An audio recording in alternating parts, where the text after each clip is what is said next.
Special. పిల్లలు చాలా బాగా తింటారు. యాక్చువల్గా దీని ఉప్పావ కంటే కాల్షియం ఆవా అనాలి, ఎందుకంటే ఇందులో నువ్వుల పొడి ఫుల్ కాల్షియం కాబట్టి.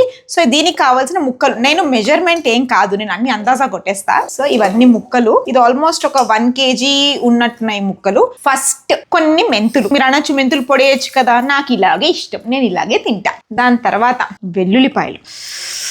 ఇందులో కారం ఒక్కటి ఉండదు, మిగతా అంతా మనకి సిమిలరే. ఇంగు వేస్తేనే పచ్చళ్ళ పరిమళం. హాహా. పసుపు వేయాలి, సో మంచిగా పసుపు. సో పౌడర్ సాల్ట్ ఇది కూడా వేస్తున్నాను. నువ్వుల్ని కొంచెం దూరగా వేయించుకొని పొడి చేసి పెట్టుకున్నాను. సో ఇది ఉప్పావ మెయిన్ ఇంగ్రీడియంటే నువ్వుల పొడి. ఈ ఫ్లేవర్ అంతా మనకి ఉప్పావ అంటే ఈ నువ్వుల ఫ్లేవరే ఉండాలి కాబట్టి ఎక్కువ డామినేషన్ అంతా మన నువ్వులదే, కాల్షియందే. రాయి పౌడర్ అండి, ఎప్పుడు నేను ఇదే వాడతాను. ఎక్కువ వద్దు, కొంచెమే వేద్దాం, ఇంతవరకే. ఆవ పొడి వేస్తున్నాను. ఉప్పావలో మా మమ్మీ అయితే నువ్వుల నూనె పోసేది, నేను కొంచెం డిఫరెంట్ కాబట్టి నేను పల్లి నూనె వేస్తున్నా. సో ఇది నీట్గా ఇలా మిక్స్ కొడదాం.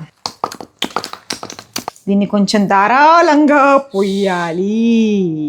చూసావా, ఇలా కలపాలి ఉప్పావ.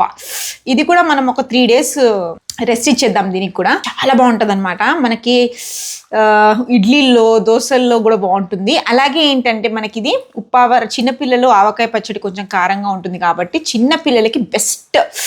ఆవకాయ పచ్చడి తినాలంటే వాళ్ళకి ఉప్పావ పెట్టిద్దాం. మా అమ్మ స్పెషల్ అనమాట. ఇవాళ మా అమ్మ నాతో లేదు, కానీ పాపం వండుంటే నాకు ఉప్పావ పెట్టించేది. ఎనీవేస్, నా యూట్యూబ్ ఫ్యామిలీ నాతో ఉన్నారు కదా, సో మీ అందరి కోసం నేను ఉప్పావ పెట్టాను. ఇంకా ఎలాంటి ఆవకాయలు పెట్టాలో కమెంట్లలో చెప్పండి, నేర్పించండి నాకు, మీరు కూడా ఫ్యామిలీ కదా.